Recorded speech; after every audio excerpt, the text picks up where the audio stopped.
Finger print எந்த data பேஸ்ல தேடியும் அவன் மாட்டல. எப்படிடா அவன் எந்த விதமான ஒரு ஐடென்டிட்டி இல்லாம வாழ்ந்துட்டு இருக்கான்?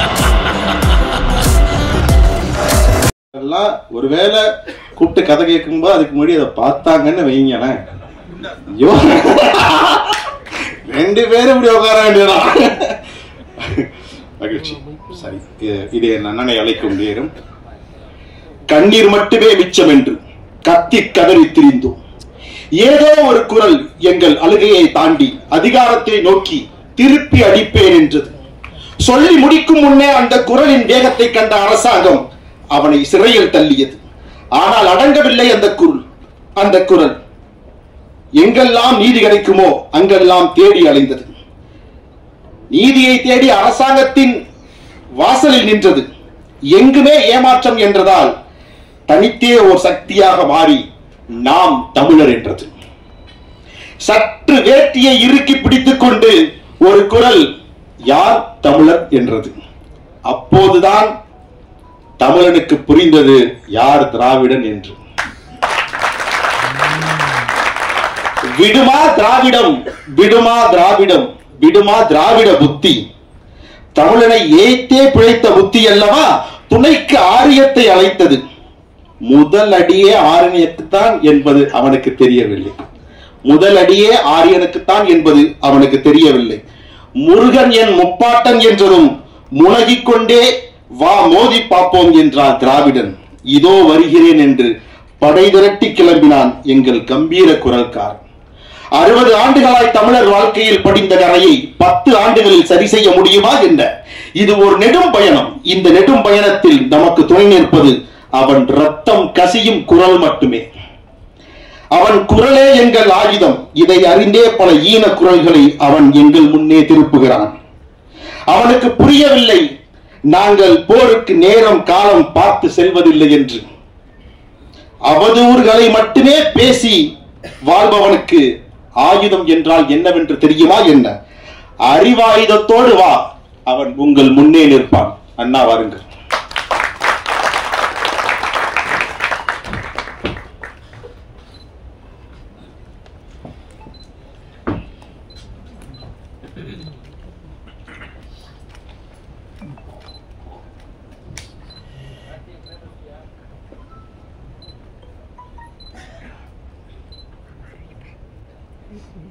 என்னுடைய பேரன்புக்கினிய தம்பி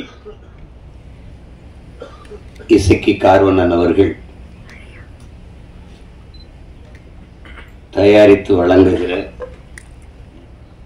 என் அன்பு இளவல் இயக்குனர் கிட்டவர்கள் இயக்கி வரவிருக்கிற ஆட்டி திரைப்படத்தினுடைய முன்னோட்ட வெளியீட்டு விழாவிற்கு வருகை தந்து வாழ்த்தி அமர்ந்திருக்கிற பெருமக்கள், என்னுடைய அன்பிற்கினிய கசாலி அவர்கள், என் ஆர்வயிர் தம்பி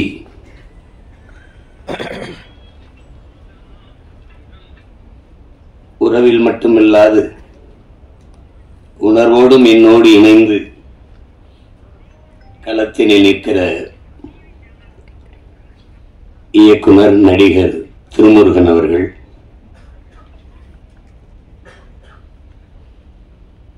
இந்த கலைஞர்களை நிகழ்வை சிறப்பிக்க வந்திருக்கிற பாராட்ட வந்திருக்கிற என் அன்பு தம்பி கேலி சித்திரத்தின் மூலம் சமூகத்தை சிந்திக்க தூண்டிய சிற்பி, கட்டுரையாளன், பேச்சாளன், கருத்தாளன் பாலா அவர்கள் இந்த திரைப்படத்தில் பங்கேற்ற மதிப்புமிக்க கலைஞர் பெருமக்கள், ஒளிப்பதிவாளர் என் அன்பு தம்பி சிவி, படத்தொகுப்பாளர் தம்பி இளங்கோவன், இசை வழங்கி இருக்கிற இளவல் தீசன், கலை இயக்குனர் தம்பி முஜிபூர் அவர்கள், சந்தை இயக்குனர் தம்பி சுரேஷ் அவர்கள், ஆடை நிபுணர் பூங்குயில் கிட்டு அவர்கள், திரையிலே தோன்றி கதாபாத்திரங்களை கண்முன்னே நிறுத்துகிற கலைஞர்களாக இருக்கிற அன்பு தம்பி ஆனந்தன், எதிர்நாயகனாக நடித்திருக்கிற அறிமுக நாயகர் தம்பி பிரவீன் பழனிசாமி, நகைச்சுவை நடிகர் என் தம்பி காதல் சுகுமார், என் அன்பு மாமன் சவுந்தர் அவர்கள், கதாநாயகியாக இருக்கிற அன்பிற்கினிய அபி நட்சத்திரா அவர்கள், எல்லோருக்கும் என்னுடைய அன்பும் வாழ்த்துக்களும். இந்த நிகழ்விலே பங்கேற்று இதை உலகெங்கும் பரவி வாழ்கிற என் உயிர் சொந்தங்களிடத்திலே கொண்டு போய் சேர்க்க இருக்கிற அச்சு ஊடக, காணொலி ஊடக என் உறவுகள் அனைவருக்கும், குறிப்பாக மதிப்புமிக்க பெருமக்கள் அன்பிற்கினி அண்ணன் நெல்லை சுந்தரராஜன் அவர்கள், பெருதுளசி பழனிவேலங்கை அவர்கள், தம்பி மீனாட்சி போன்ற மதிப்புமிக்க பெருமக்கள், எப்போதும் நான் பேரன்பு கொண்டு நேசிக்கிற என் அன்பு சொந்தங்கள், உங்கள் அனைவருக்கும் என்னுடைய அன்பும் வணக்கமும். இங்கே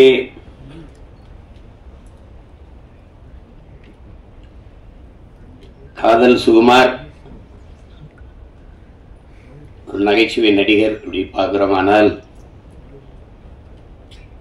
அவன் மற்ற நடிகர்களைப் போல ஒரு புகழ்பெற்ற ஒரு திரைக்கலைஞராக இல்லை என்றாலும் அவன் ஒரு ஆகச்சிறந்த தமிழ் மகன், பெரிய உணர்வு கொண்ட, இன உணர்வும் மான உணர்வும் கொண்ட ஒரு மகன். அந்த சூழலிலே அவன் வளர்ந்து வந்து கொண்டிருக்கிற காலங்களிலே இன உணர்வோடு எந்த நாட்டிற்கு சென்றாலும் தன்னுடைய உணர்வு குன்றாமல் நம் உறவுகளிடத்திலே நின்ற ஒரு தம்பி. அதனால் அவனிடத்தில் எனக்கு தனிப்பட்ட பேரன்பு எப்போதும் உண்டு. இங்கே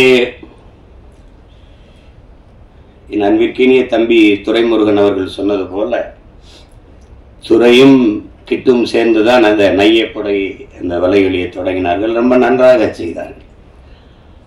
கிட்டுவிட்ட இயற்கையிலே அவனுக்கிட்ட ஒரு சிறந்த படைப்பாற்றல் அவனுக்கு உண்டு. அது எதையுமே சுருக்கமாக அதை சொல்லி புரிய வச்சுக்கலாம். ஒரு இதை அதில் நகைச்சுவை உணர்வோடு கேலியும் கிண்டலுமா கொண்டு போய் சேர்க்கிறதுல பெரிய கெட்டிக்காரன். அவன் எங்களோடு இந்த அரசியல் பயணத்தில் இல்லாத திரைப்பயணத்தில் போனது எனக்கு மகிழ்ச்சியா இருந்தாலும், ஆனால் எங்களுக்கு அது ஒரு இழப்பு தான். அப்படிப்பட்ட ஒரு படைப்பாளி இழந்திருப்பது இழப்பு தான். அதுல அவன் திரைத்துறை பக்கம் வந்து பல படங்களை இயக்கினான். அவன் இயக்கிய படத்தில் எனக்கு இந்த சல்லியர்கள் படம் ரொம்ப நிறைவை தந்தது. அந்த படத்தினுடைய 2 நிகழ்வுகளையும் நான் பங்கேற்று பேசினேன். இந்த படத்தை தம்பி துரை சொன்ன மாதிரி 150 கோடி முதலீடு செய்து எடுக்கிறவர்களுக்கு கதை இல்லை.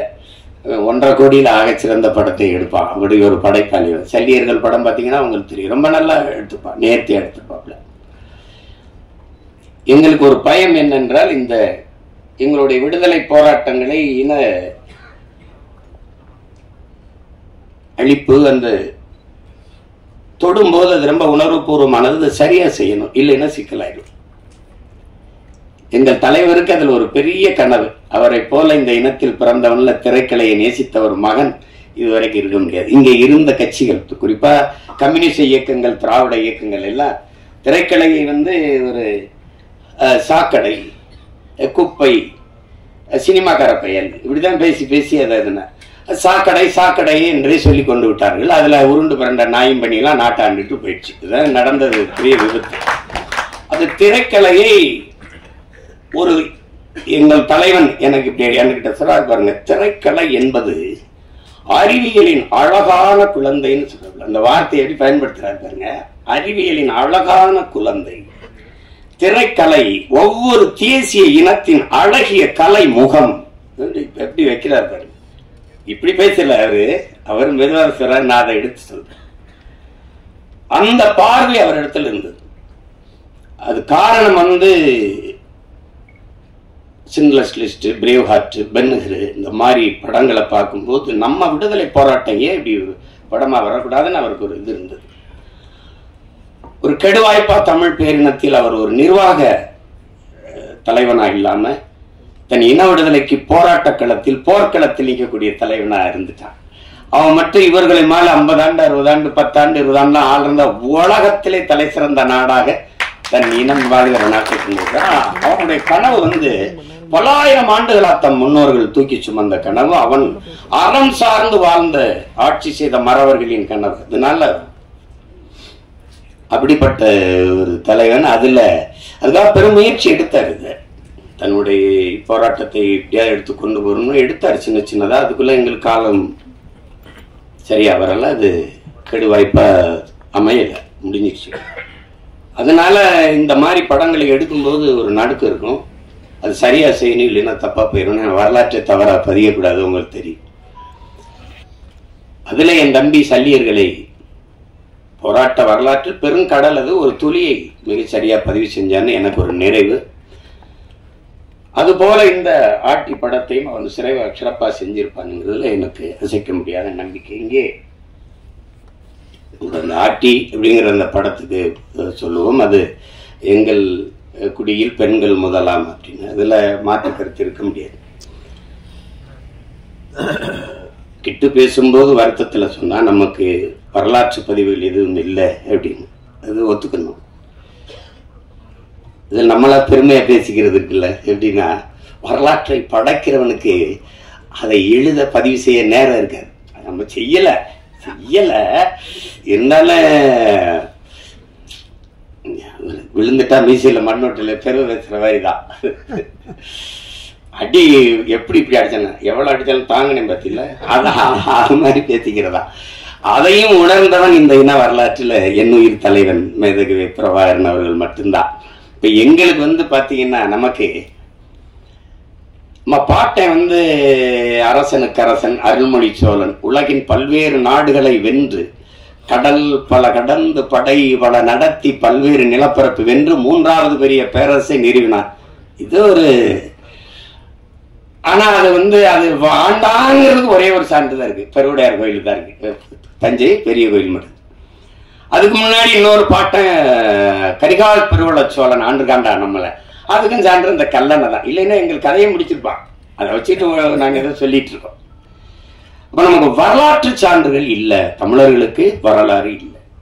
அப்ப இலக்கிய சான்று தான் இருக்கு, வெறும் இலக்கிய சான்று தான் இருக்கு. அதுல இப்ப பாண்டிய நெடுஞ்செழியன் மதுரை ஆண்டா, அதுல எங்க பாட்டி கண்ணகி பெருமாட்டி போய் கால் சிலம்பி உடைச்சு இது நீதியை நிலைநாட்டினான்னு ஒரு காப்பியம் இருக்கு. ஆனா வரலாறு. அப்ப அதுல இந்த வரலாற்றை மீட்டுருவாக்கம் செய்யறதுல ஒரு பெரிய சிக்கல் இருக்கு. என்ன இங்க சொன்ன மாதிரி கிட்டு செஞ்ச மாதிரி நம்மளுடைய வரலாற்றை பதிவு செய்யலாம் நம்மவே இல்லாதனால எல்லாம் கற்பனை ஆயிடுச்சு. இலக்கியம் பொய் பேசும், சுவைபட சொல்லு. இலக்கியம் என்பது நயம்பட உரைத்தல், அதுதான் உங்களுக்கு. அது சுவைபட சொல்லுதல், அது பொய் பேசும். இப்ப உருகி சுகம் பெறா மார்பை திருகி எரிந்தால் தீயிட்டால்னு சொல்லும் போது அது என்ன எப்படி அப்படின்னு கேட்கும்போது, அப்ப நான் எங்க வாத்தியார் தமிழ் வாத்தியார் குப்புசாமி எனக்கு பாடம் நடத்தும் போது, அப்ப இப்ப இருக்கிற மதுரை வேற மதுரையா ஐயான்னு கேட்டாரு.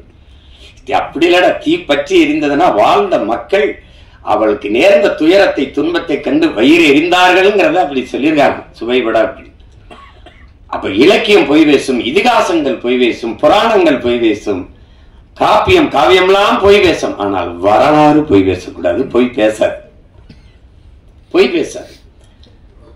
அதனாலதான் நாங்கள் முற்றுமுழுதாக வரலாற்றில் புறக்கணிக்கப்பட்ட ஒரு இனத்தின் மக்கள் இன்றைக்கு வரைக்கும்.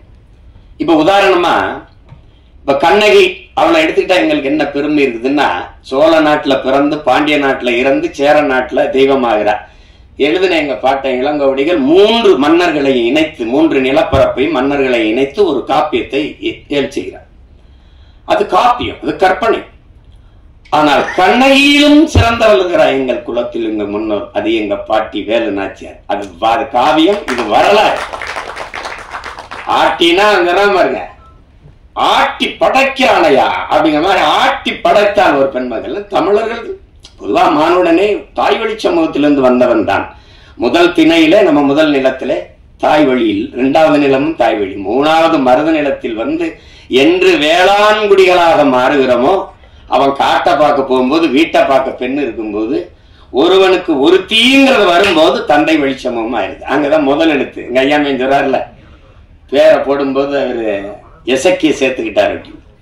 அப்ப தந்தை வழி சமூகமா வரும்போதுதான் அது வரைக்கும் பெண்ணு தான், தாய் வழி சமூகம் தான். நம்ம அதை மாற்ற முடியல. இன்று வரைக்கும் நாடு தாய் நாடு தான், மொழி தாய்மொழி தான். என் தம்பி கார்வனன் சொன்னது மாதிரி தமிழ் குடிகளுக்கு 90 விழுக்காட்டுக்கு மேலே பெண் தெய்வங்கள் தான். எனக்கு கூட என்னுடைய குலதெய்வம் வீரமாகாளி பெண்ணு தான். இங்கே இருப்பீர்கள் நீங்கள். எங்கள் இன வரலாறு இந்த திராவிடர்கள், அதுவும் ஐயா ராமசாமி பெரியார் வந்த பிறகுதான் எங்களுடைய வரலாறை தொடங்குகிறார்கள். திராவிட வரலாறு, திராவிட. இன்றைக்கும் தமிழன் இன அரசியல் வரலாறு வந்து ஐயா பெரியார், அண்ணா, கருணாநிதி அவர்கள், எம்ஜிஆர் அவர்கள், ஜெயலலிதா அவர்கள், இதுதான் என்னுடைய வரலாறு வந்து. அதுக்கு எவன் கண்டுபிடிச்சான்? 50,000 ஆண்டுகளுக்கு மூத்ததுங்கிறான் ஒருத்தன். ஆதியில் காடுகளில் வாழ்ந்த மனிதன் முதலாக பேசிய மொழி தமிழ்ங்கிறான் ஒருத்தன். அங்கிருந்து நகர்ந்து வர தொடங்கும் போது மனிதன் பேசிய மொழியில் இருந்த ஒளியும் எழுத்து வடிவம் இன்றும் தமிழிலே காண கிடக்குங்கிறான் ஒருத்தன். அப்ப இவ்வளவு என்றைக்கு என் இனம் முன்னோன் என்னுடைய மொழியின் முதல் எழுத்து உயிரெழுத்தை ஆவை எழுதினானோ அன்றைக்கு தொடங்கிச்சு தமிழனுடைய இன அரசியல் வரலாறு. முதலா கப்பல் ஓட்டி கப்பல் ஓட்டினவன் கடலுக்குள்ள என் பாட்டு அரசியந்திர 60,000 யானைகளை கொண்ட படை வச்சிருந்திருக்கிறான். 60,000 யானைக்கு சோறு போட்டிருக்கிறான், தீனி போட்டிருக்கான், அதுக்கு பாகன் வச்சிருந்திருக்கான், வீரன் வச்சிருந்திருக்கான். அந்த யானைகளை கப்பல்ல ஏற்றி கொண்டு போய் படையை நடத்திருக்கான். எங்கேயும் போர் போடல. 60,000 யானையை வரிசையா நிறுத்தி வீரர்களை மேல நிறுத்தி ஆயத்தோட நிறுத்தினா எதிரி நாட்டு படை வீரன் குதிரையில நின்னவன் காலை தூக்கி யானை பிளிரிச்சு அவ்வளவுதான் கும்பிட்டான். சாமி என்னை விட்டு நீ ஆண்டுகன்னு. உண்மையிலதான் 60,000 யானை. நீங்க அவ்வையாரெல்லாம் 1000 யானை நின்னதுக்கே பயந்துட்டான். தேட்டர் விட்டு ஓடிட்டான், திரையரங்குக்கு ஓடிட்டான். அப்பா தெரியுது. அப்படி வாழ்ந்து அவ்வளவு பெரியது. அது பெருமையாக பேசல. ஓடுகிற நீரை தடுத்து பாசனத்துக்கு பயன்படுத்திட முடியும்னு அறிவியல் தொழில்நுட்பம் வளராத காலம் 1800 2000 ஆண்டுல தொற்றுக்கான் ஒருத்தன். கரிகால் சொல்ல ஒரு பயம் ஒண்ணு அதெல்லாம் பேசல, எவனும் பேசல, யாரும் பேசுறது இல்லை, எவனும் பேசுறது இல்லை. ஒரு கைம்பன் 200 ஆண்டுக்கு முன்னாடி ஒரு விதவை பெண் வந்து வெள்ளச்சேலை உடுத்தி முக்காடை போட்டு மூளையில் உட்காந்து மூக்க சிந்திட்டு அழுகுன்னு. இதுதான் இருந்த நிலைமை. புருஷன் செத்து போயிட்டான். என் பாட்டை முத்து விடுங்க, செத்து போன கோயில் வாசல செத்து பணமா கிடையாது.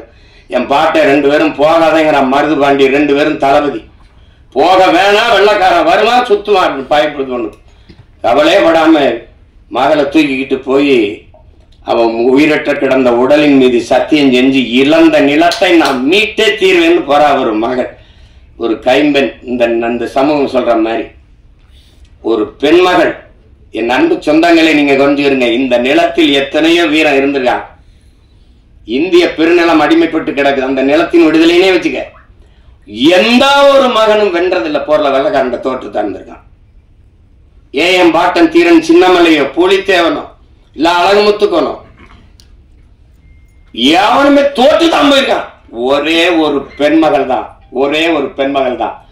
போரிட்டு வெள்ளையனை தோக்கடித்து இழந்த நிலத்தை மறுபடியும் மீட்டவன் ஒரே ஒருத்தி, எங்க பாட்டி மானமரத்தி வேல்நாச்சியார் தான்.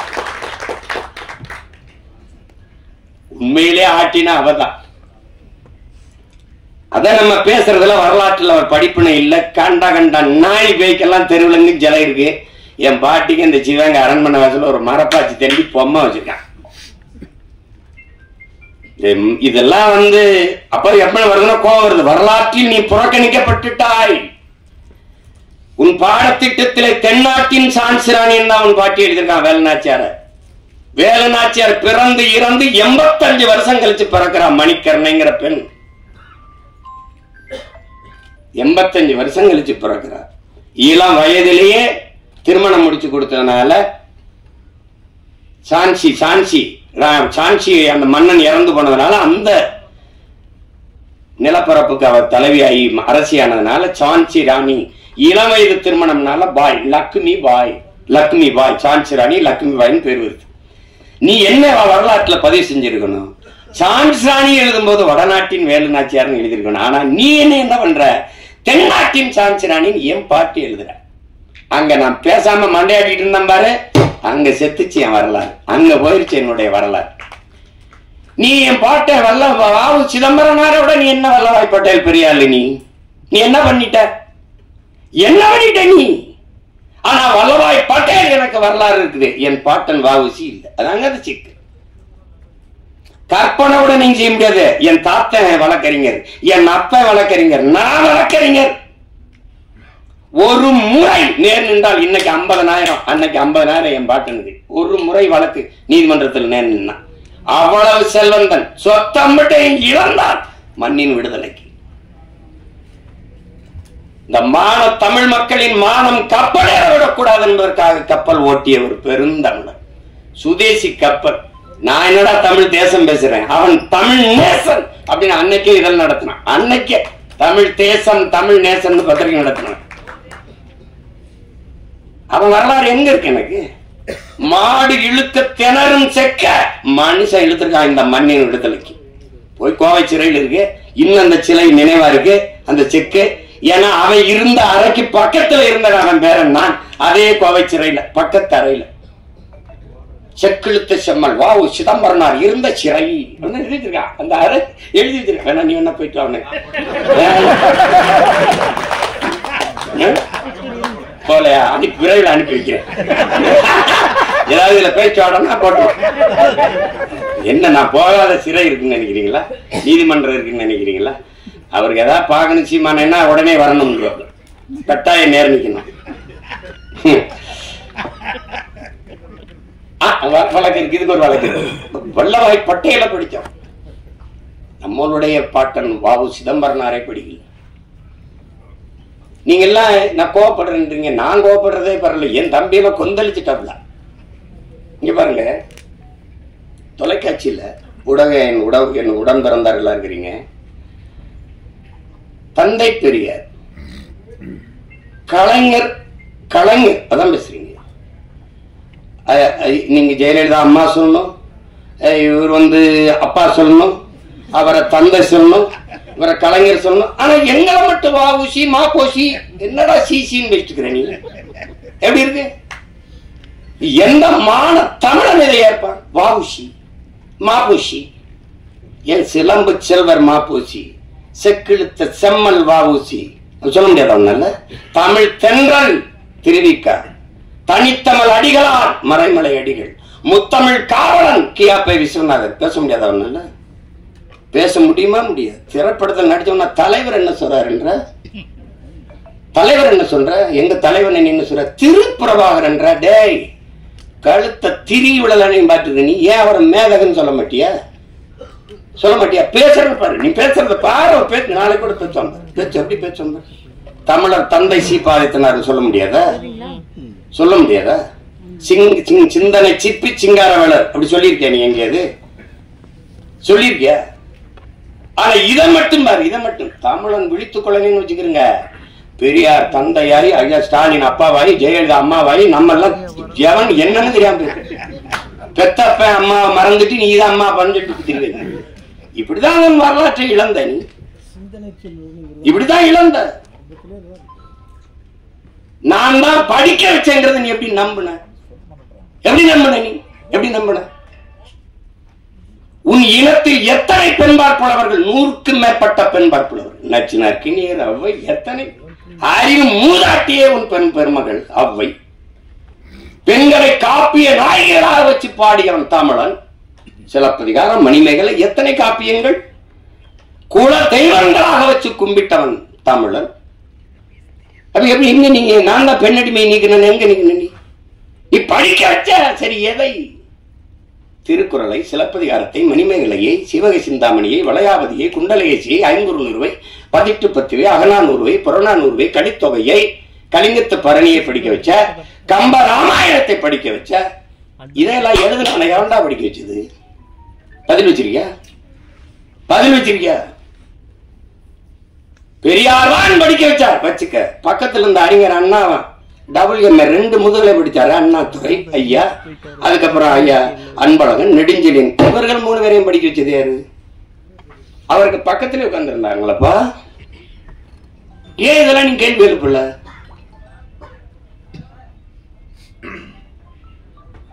வரலாற்றை மறந்து விட்ட இனம் சுடுகாட்டில் இறந்து கிடக்கிற பிணம்ங்கிற அவசியம் எங்க இருக்குது? ஒன்னு எங்க நீ பெண்ணை அடிமைப்படுத்தின? தமிழன் பல்வேறு நிலப்பரப்பை வென்றான், எந்த இனத்தையாவது அடிமைப்படுத்தி ஆண்டான். ஒரு செய்தி சொல்றா பாப்போம். என் மாண்புடா, என் மாண்பு தமிழ் பேரன்பின் தாயிடா.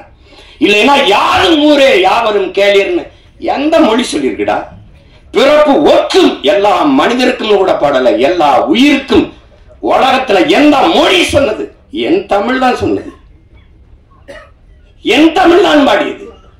புதியது ஒரு உலகம் செய்வோம், கெட்ட போரிடும் உலகத்தை வேரோடு சாய்ப்போம். என் தமிழ் தான், என் தமிழ் தான். காக்கை குருவி எங்கள் சாதி, நீர் கடலும் மலையும் எங்கள் கூட்டம், எங்கள் தமிழ் தான். இது எனக்கெல்லாம் கற்பிச்சேங்கிற பாரதி பிறந்து இறந்து 1921 நம்ம பாட்டன் பாரதி இறந்து போறாங்க. 36 தான் ஐயா ராமசாமி பெரியார் பேசவே ஆரம்பிக்கிறார். பேசவே ஆரம்பிக்கிறார். அவன் பாடாத பெண்ணியமாடா, அவன் பாடாத கல்வியை வலியுறுத்தியாடா?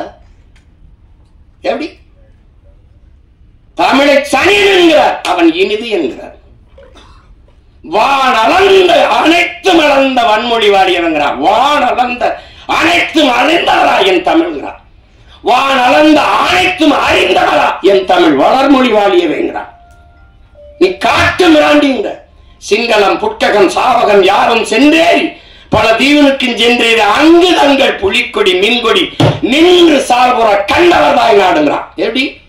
நீ காட்டு மிராண்டிங்கிற என்னதான் பாருங்க, முட்டாள்கிற உடம்புறார் என்று தன் கொடியை நாட்டியவன்டா பரம்பரையிடாவங்களா? எப்படி இருக்கு? வெறியில தான் ஒருத்தன் வந்துட்டான். டே, தாய பழித்தவனை யாரு தடுத்தாலும் விடாதே, உன் தமிழை பழித்தவனை தாயே தடுத்தாலும் விடாதேங்கிறான். இதுல எங்கிட்டு இருக்காரு பெரியார் சிறியார்? எங்களுக்கு எவனா இருந்தாலும் சரிதான்.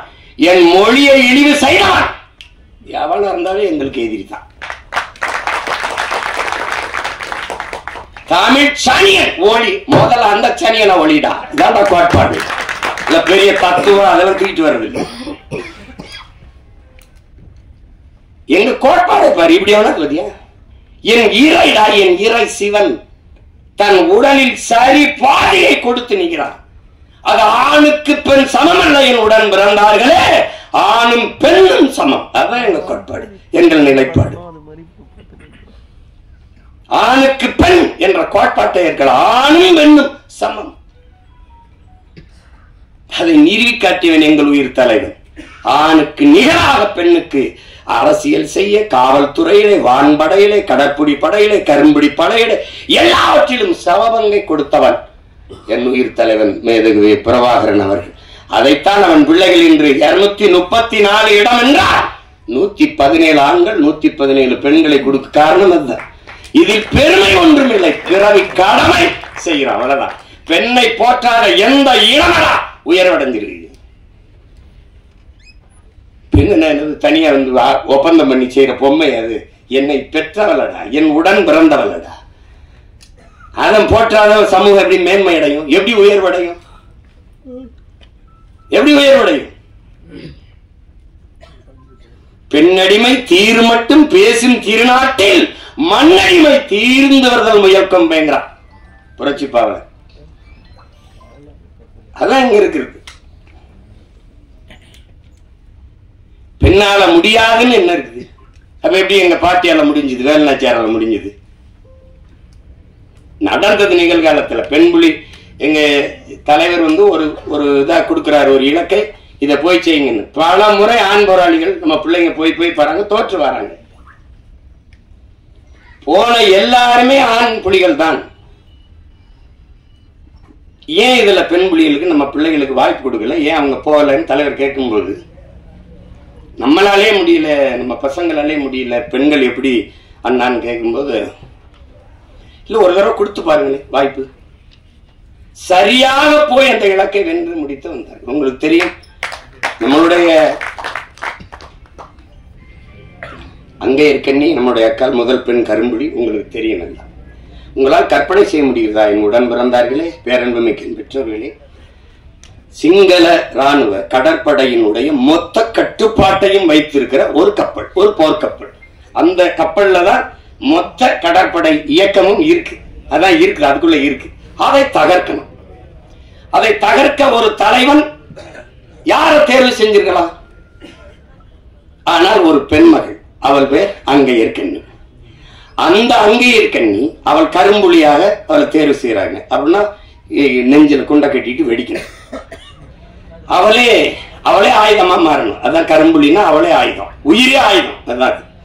அப்ப போகும்போது அவளுக்கு அந்த 2-3 நாள்ல, நாளை காலையில ஒரு கரும்புலி மறவனுக்கு இந்த நாளில், இந்த கிழமையில், இந்த தேதியில், இந்த நேரத்தில் நான் சாகப் போகிறேன் என்பது தெரியும். ஆனால் மகிழ்ச்சியாக இருப்பான், எல்லாரோட பேசிட்டுப்பான், சிரிச்சிருப்பான். இந்த நொடியில நம்ம சாக போறோம்னு தெரியும். அப்படி ஒரு மகளுக்கு தெரியுது, ஒரு பெண் மகளுக்கு தெரியுது. அவள் அந்த பெரிய இலக்கை தகர்க்கணும். அதுல 3 நாளைக்கு முன்னாடி காய்ச்சல் வந்துருது. இந்த காய்ச்சல் அடிக்கிறதே சக தோழிகளுக்கோ போராளிகளுக்கோ சொல்லிட்டா அன்னைக்கு தகவல் போயிடும். ஒரு உடம்பு முடியலன்னா அன்னை நம்மளை பின்னடை வச்சுட்டு வேற ஆளை தேர்வு பண்ணிடுவாருன்ட்டு அதை விட்டு கொடுக்காம, அதை சொல்லாமல், தன் உடல் நிலை சரியில்லாதுன்னு சொல்லாமல் அந்த மகளை அப்படியே வச்சு அந்த உடல் அந்த காய்ச்சல் அடிக்கிறதோட அவ அதிகாலையில பயணப்படுறா போய் அந்த தாக்குதலுக்கு. ஒரு மாலையில இப்ப கிளம்பி எல்லாரும் போய் இரவுல என்ன இருக்கு நாங்க ஆவணப்படம் வச்சு வெளியிட்டோம். பயணம் அனுப்பி வைக்கிறாங்க. தன்னுடைய சகாக்கள் எல்லாம் போய் ஒரே மகள் 36 கிலோமீட்டர் ஒரு கடும் குளிரில் கடலுக்குள்ள தனி மகளா ஒரு பெண்மகள் ஒரே மகள் அந்த குளிர்ந்த அடர்ந்த குளிருக்குள்ள ஆழ்கடல் நீங்கி போறா. 36 கிலோமீட்டரை 13 மணி நேரங்கள் ஒரே மகள் தனியாக நீங்கி போய் இந்த இரவு முடிஞ்ச அடுத்த பகல் தொடங்குற இந்த 12 மணிக்கு நடு உள்ள போய் அந்த கப்பல்ல போய் நின்று நடு கப்பலை அடிச்சு தகர்த்து எரிஞ்சா பாரு. உலகம் திரும்பி பார்த்து ஒரு மகள், ஒரு பெண் மகள். குலதெய்வம் எப்படி உருவாகுதே? இப்படிதான். அந்த மகள் அங்கையர்கண்ணிதான் தன்மானமிக்க தமிழ் பேரினத்தின் குலதெய்வமாக மாறி நிக்கிறான்னா அதுதான். அப்படிதான் எங்க குலதெய்வம் ஒன்னும். இதனால பெண்ணனால் இது முடியாது என்று சொல்வது ரொம்ப கடினம். ரொம்ப அப்படி சொல்லிட்டு போக முடியாது. அதனால இந்த தமிழ் சமூகம் பெண்களை பெரிதும் போற்றிய ஒரு சமூகம், பெரிதும் போற்றிய சமூகம். பெண்ணை இதுவரைக்கும் பேர் சொல்லி கூப்பிட்டது கிடையாது. அம்மா, தாயே, தெய்வமே. அப்படிதான் இன்னைக்கு நம்ம வீடுகள்ல கூப்பிடுறது அப்படித்தான் இருக்கு. அப்படிதான் இன்னும் கூப்பிடுவோம். ராசாத்தி, கண்ணு, அம்மா, என் தெய்வமே, என் தாயே, அப்படிதான் கூப்பிடணும். அப்படிதான் இதுவரை நம்ம வீடுகளில் எல்லாரும் அப்படி கூப்பிடுறது வழக்கம் இருக்கு. அது வரலாற்றில் புறக்கணிக்கப்பட்ட, நிராகரிக்கப்பட்ட இனத்தின் மக்கள் ஒரு நாள் தங்களுக்கான வரலாற்றை தாங்களே எழுதுவார்கள் என்று அறிவாசான் அண்ணல் அம்பேத்கர் சொல்றார் என்றால் அது சும்மா அல்ல. அப்படி வரலாற்றில் நிராகரிக்கப்பட்ட, புறக்கணிக்கப்பட்ட இனத்தின் மக்கள் எங்களுக்கான வரலாற்றை நாங்களே மீட்டுருவாக்கம் செய்கிற, மறுபதிப்பு செய்கிற பணியை செய்கிறோம். அதில் ஒன்றுதான் என்னுடைய தம்பி கிட்டு போன்ற திறமைமிக்க திரைக்கலைஞர்கள் செய்து வருகிற சிறிய சிறிய முயற்சி.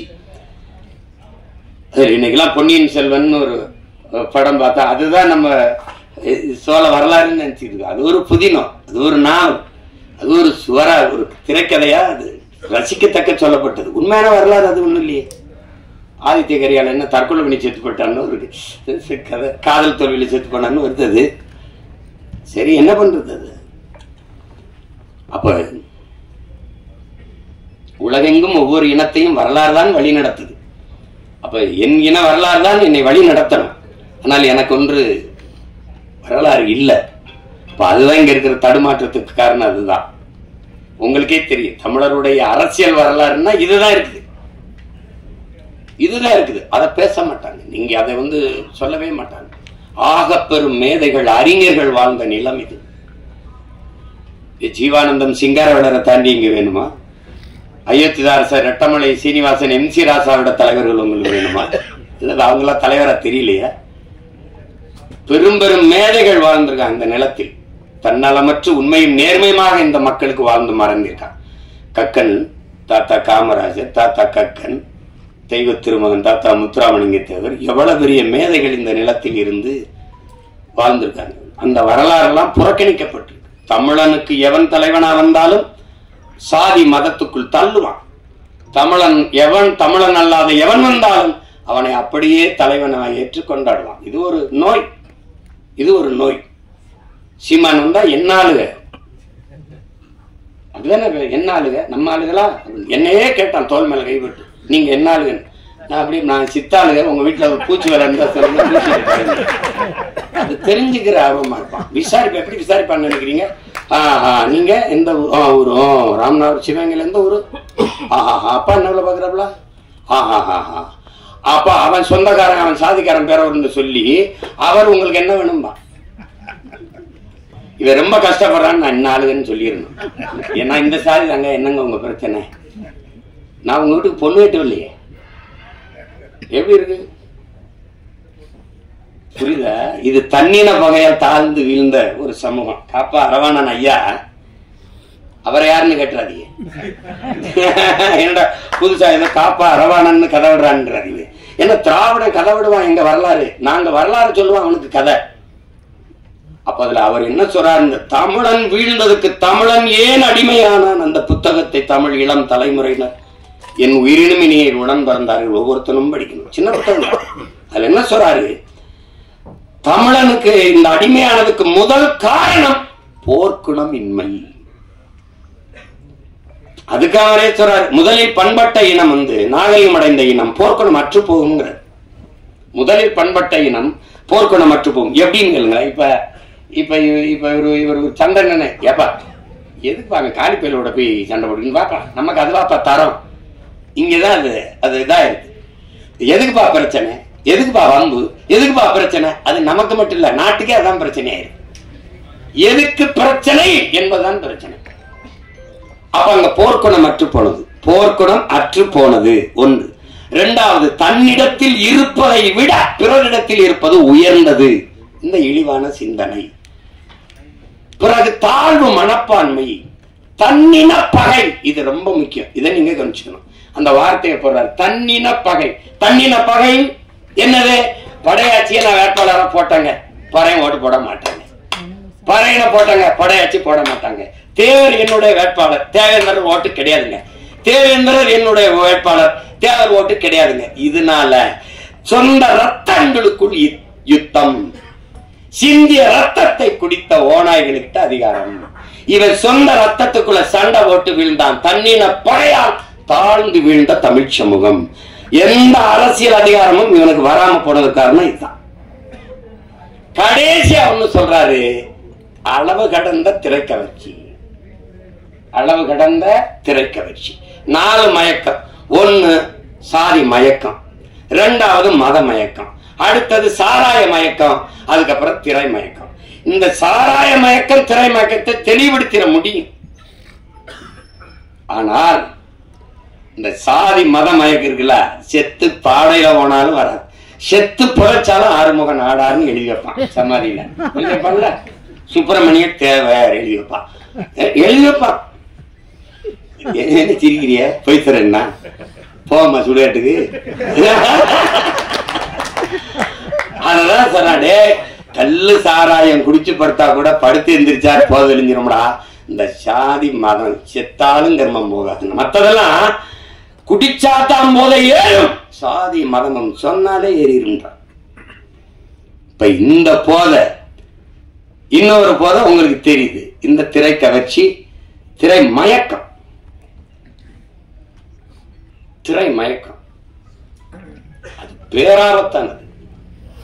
அதுக்கப்புறம் உங்களுக்கு சாதி ஒரு அரசியல், சாதாரண மதம் ஒரு அரசியல். நமக்கு இருக்கிற புரிதல் என்ன, அரசியல் என்பது எல்லா உயிர்களுக்கும் நம்ம மறந்துடும். சாதி மத கடவுள் உணர்ச்சி என்பது மனிதனுக்கு மட்டுமானதுங்கிறதே நம்ம மறந்துடும். இந்த மனிதனுக்கு மட்டுமான இந்த சாதி மத கடவுள் உணர்ச்சி எல்லா உயிர்களுக்குமான அரசியலில் கலப்பதுதான் பேராபத்தா இருக்கு.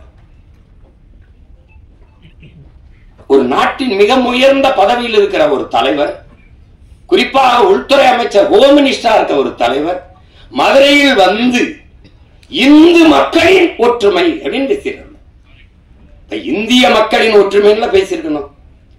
அப்ப இந்து மக்களின் ஒற்றுமைன்னு ஒரு நாட்டின் மிகப்பெரிய தலைவரே பேசும்போது அங்க எங்க தேச ஒற்றுமை இருக்கும்? அது எப்படி இருக்குது? அது எவ்வளவு பெரிய ஆபத்தான ஒரு கருத்தா இருக்குது பத்தியா? இதுதான் பிரச்சனை. இதை ஒழிக்கணும்னா ஒரே ஒரு ஆயுதம் தான் நம்மகிட்ட இருக்குது, அதுதான் புரட்சி. கட்சி அரசியல்களால் இதை சரி செய்ய முடியாது. புரட்சி ஒன்றால் தான் இந்த தீமைகளை எல்லாம் புரட்டி போட முடியும்.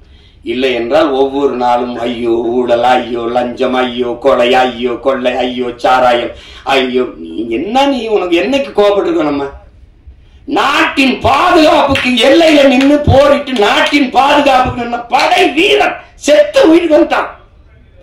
உயிரற்ற உடல் வருது. எத்தனை கோடி, எவ்வளவு லட்சம் இந்த நாடு மத்திய மாநில அரசுகள் கொடுத்துட்டு யாராவது நெஞ்ச தொட்டுச்சு? யாராவது சொல், யாராவது சொல். இந்த நாட்டின் ராணுவ வீரன் நாட்டை பாதுகாக்க போரிட்டு எல்லையில நின்று செத்து வந்தான். மத்திய அரசு 1 கோடி அறிவிச்சது, 2 கோடி அறிவிச்சது, முடியாதா?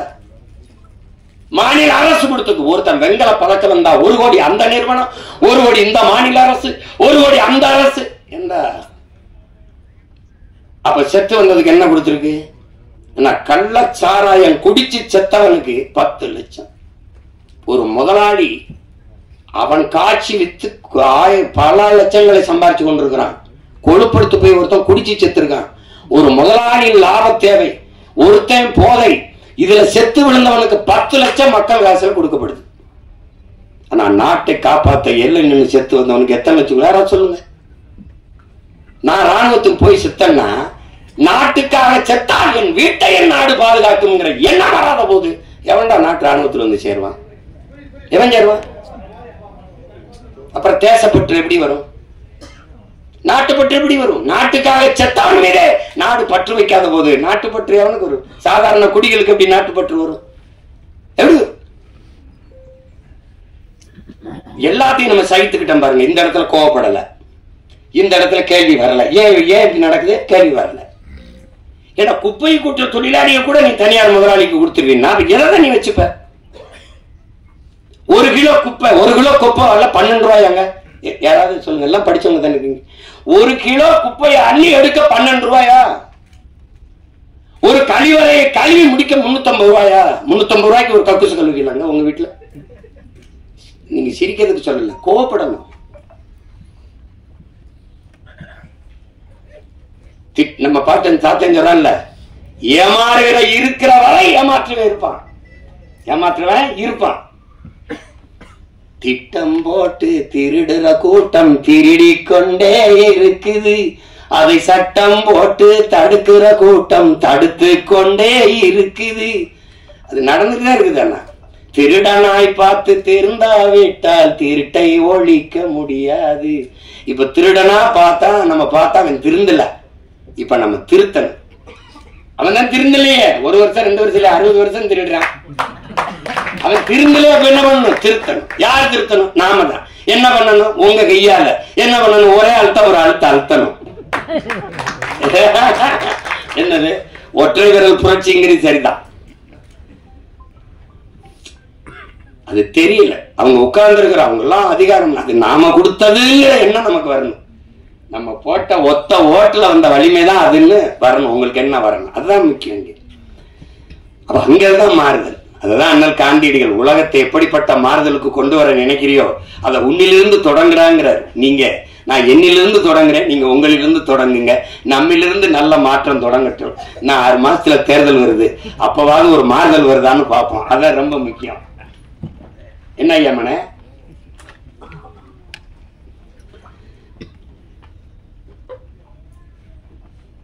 நானும் எங்க ஐயா மையனும், நான் எனக்கு ஐயா மையம், அவருக்கு நான் எப்பவுமே அராஜகம் தான். நாங்க உங்களுக்கு தெரியும், எங்க அப்பா தமிழ் கடல் நெல்லைக்கண்ணன் எங்க அப்பா. அவங்க எப்பவும் என்னை வந்து மகனே ஐயான்னு தான் அழைப்பாங்க, மகனேன்னு அழைப்பாங்க. நான் ஏதாவது கேட்டா வாழ்க வாழ்க தமிழுடன் அப்படிதான் சொல்லுவாங்க, வாழ்க தமிழுடன். எப்பவுமே வைக்கும்போது ஐயா படிக்கணும், ஐயா படிக்கணும், ஐயா படிக்கணும், ஐயா படிக்கணும், அது சொல்லிட்டு தான் வைப்பாங்க.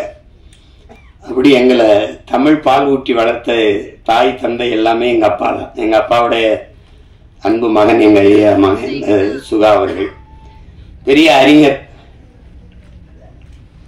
அமைதியா இருப்பாரு, பெரிய எழுத்தாளர், பெரிய ஆற்றலாளர், பெரிய திரைக்கதை.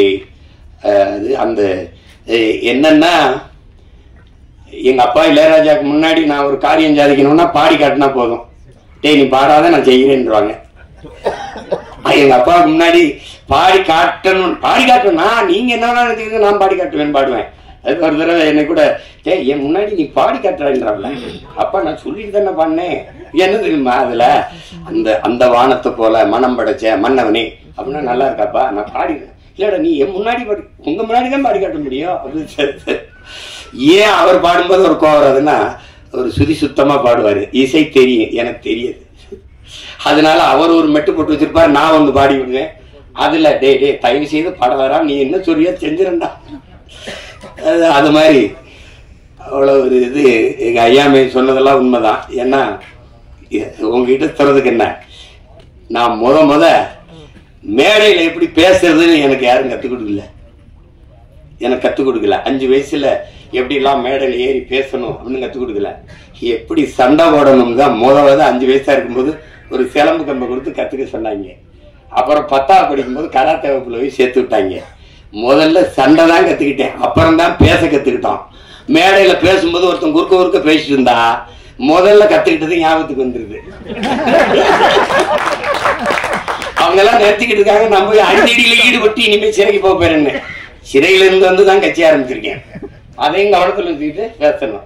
நான் ஆள் வச்சு அடிப்பேன்னு நினைக்கிறாங்க, நானே போய் அடிப்பேன். அதெல்லாம் ஏன்னா நான் இங்க இருக்கிற தலைவர்கள் ஐயா கருணாநிதி ஐயா, ஐயா எம்ஜிஆர் ஐயா, ஐயா அம்மா ஜெயலலிதா அம்மா எல்லாம் பார்த்து அரசியல் செய்ய வந்தவன்ல. தான் செத்தாலும் சரி தன் இனம் வாழ்ந்தால் போதும் நின்ன உலகத்தின் தலை சிறந்த வீரன், என் இனத்தின் பெருமாவீரன் பிரபாகரனின் மகன். சும்மா போய் இதெல்லாம் கிடையாது. போய் எங்க ஐயா பரிணாமன் பாடல நினைவுபடுத்தினாங்க. என் தம்பி எசக்கி கார்வண்ணன் கூட அன்னைக்கு பாடினாங்க. இதுதான் வேலை, சமைப்போம், சாப்பிடுவோம், டப்பாவை கவுத்து வச்சு காலம் போட்டுக்கிட்டு மாறி மாறி நாங்க பாடுவோம். அந்த பாட்டை நம்ம கம்யூனிஸ்ட கட்சிகளில் நாங்க பயணிக்கும் போது நம்ம தோழர்கள் பாடினதான் ஐயா பரிணாமன் பாடல். குறிப்பா என்னுடைய தம்பிகள் ரொம்ப நல்லா பாடுவாங்க. ஆனா அது என்ன நான் விட்டுட்டேன். அப்புறம்னா 10 தலை ராவணனே ஒத்த தலை ராம வென்றான்னு வருது. அம்மாவுக்கு புரிதல் வரும்போது 10 தலை கிடையாது, அதுவும் வரலாற்று பிரிவுதான். கலை 10 தலை சிறந்தவன், திசை 8 புகழ் கொண்டவன், ராவண பெருந்தகை. அதுதான் அந்த கலைவத்தை தலைவத்தா பின்னாடி வந்தவன் தான். ஒருத்தர் 10 தலையோட பிறக்க முடியுமான்னு பாருங்க. அதுல இன்னும் வரும் பாருங்க, அந்த ஜண்டுமாம் விளம்பரத்துக்கு அப்படியே வந்து பழைய ஜண்டுமாம் நான் வர்றதுக்குள்ள ஓடி போயிருந்தா கொண்டே வருவேன். அவன் கலைவத்தில் தலை சிறந்தவன், திசை 8 புகழ் கொண்டவன். அத போய் கலைவத்தை தலைவத்தாக்கி ஒத்த தலை ராம வென்றான்னு போட்டான். அதுல மொத்தத்துல வீர வேணும்னதெல்லாம் நான் ஒத்துக்கிறேன், அது ஒத்துக்கிறேன். அந்த பாடல் அதை விட்டுற போறேன். ஆனால் இவ்வளவு நேரம் இந்த நிகழ்ச்சியை மிக அழகுற நெறியாளி செய்த அன்பு தங்கை கவிதா அவர்களுக்கு என்னுடைய அன்பும் வணக்கமும் வாழ்த்துக்களும். அவங்க ஊடகத்துறையிலையும் பணியாற்றி கொண்டு இது எங்க ஐயாமையும் சொன்னாரு, அவங்க தமிழ் நல்லா உச்சரித்து பேசுறாங்கன்னு. ஏன்னா நாங்க தேட வேண்டியது இருக்கு, யாரு தமிழ் நல்லா பேசுறா இல்ல, லைஃப்ல சொல்ல வேண்டியது இல்ல, வாழ்க்கையில வாழ்வு இருக்கு, சொல்லு இருக்கு. எல்லா சொற்களுக்கும் நமக்கு உயிர் சொற்கள், வேர் சொற்கள் கணக்கில்லாம இருக்கு. பயன்படுத்தணும், கொஞ்சம் பயன்படுத்தணும். அதுதான் நம்ம சொல்றது, வேற ஒண்ணும் இல்ல. யாரு மேலே எங்களுக்கு கோபம் இல்ல. தாய்மொழியை பேச தெரியாத இனம் வாழாது. அதனால அது அந்த வருத்தம் தான் எங்களுக்கு. அது ஒண்ணும் இல்லை.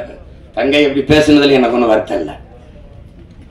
என்ன தமிழ் பேசினா படிக்க தெரியாத பிள்ளைன்னு நினைச்சிருவாங்க. நான் பள்ளிக்கூடம் படத்தில் நடிச்சிட்டு இருக்கும்போது இந்த கையெழுத்து நினைவு கையொப்பம் வாங்க வரும்போது நான் தமிழ்ல கையெழுத்திட்டேன் அன்புடன்னு. சினேகா அவர்கள் வந்து ஆங்கிலத்துல கையெழுத்திட்டாங்க. நான் கேட்டேன் அப்படின்னு, ஐயா நான் வந்து தமிழ்ல தான் போட்டுக்கிட்டு இருந்தேன். ஒரு தடவை தமிழ்ல போட்ட போது ஒரு அம்மாவும் பொண்ணு வந்து கையெழுத்து வாங்கிட்டு போனாங்க. போகும்போது தமிழ்ல கையெழுத்து போடுறாங்க, இந்த இவங்க படிக்கல போறதுக்குன்னு.